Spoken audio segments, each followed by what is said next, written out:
Jare gelede het ek Bybelse argeologie bestudeer en ons was vir 'n tyd in die woestyngebiede in Israel.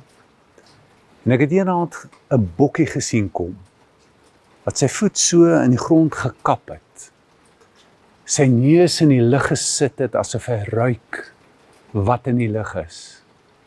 Toe die professor skielik agter my staan en sê, dit is die bokkie waarvan Dawid praat in die psalms.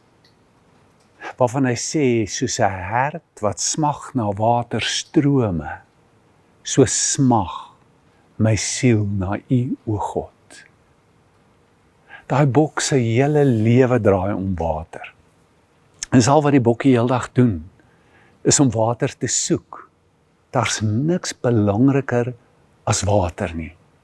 Sy hele wese is ingerig op oorlewing wat afhang van water. En nou sê die psalmis vir ons dat daar in ons so 'n smagting is.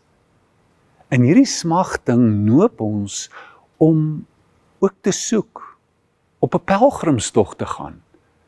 'n Pelgrimstog is 'n reis met 'n spesifieke doel, om by God te kan uitkom en saam met God te kan wees. Ons skrifgedeelte sê, blessed are those whose hearts are set on pilgrimage. Geseën sal jy wees,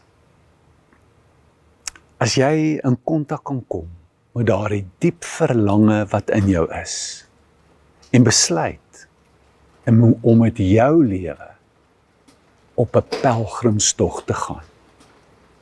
Jy kom op 'n plek wanneer jy besef, daar is meer tot die lewe as dit wat ek het. Ek is nie meer tevrede met my sukses, met wat ek besit, wat ander mense van my dink nie, of presies dalk die teenoorgestelde, wat hulle nie van my dink nie, wat ek nie het nie, en wat ek nie kon bereik nie.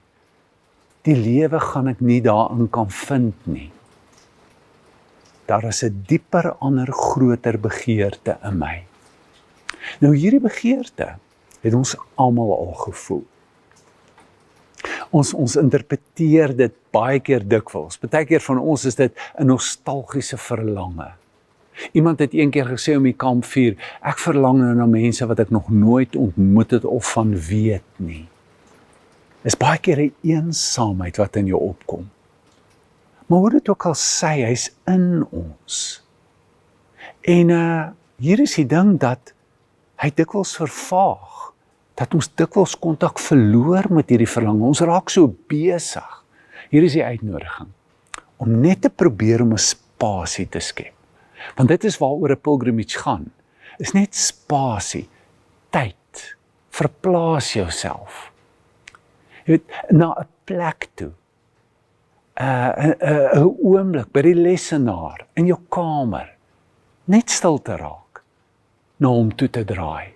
Jesus sê, here's what I want you to do. I want you to find a quiet, secluded place. En dan sê Jesus, before you know it, the focus will shift from you to God. En jy's net weer in kontak met jou diepste verlange. Kom ons bid saam. Vader, baie dankie dat U ons gemaak het. Met hierdie groot dors, met hierdie groot verlange in ons. Help ons om daarby uit te kom, dit te erken, dit reg te lees. En help ons om gedurig na U toe te draai en na U te soek, om te kan drink. Ons vra dit in die naam van Jesus. Amen.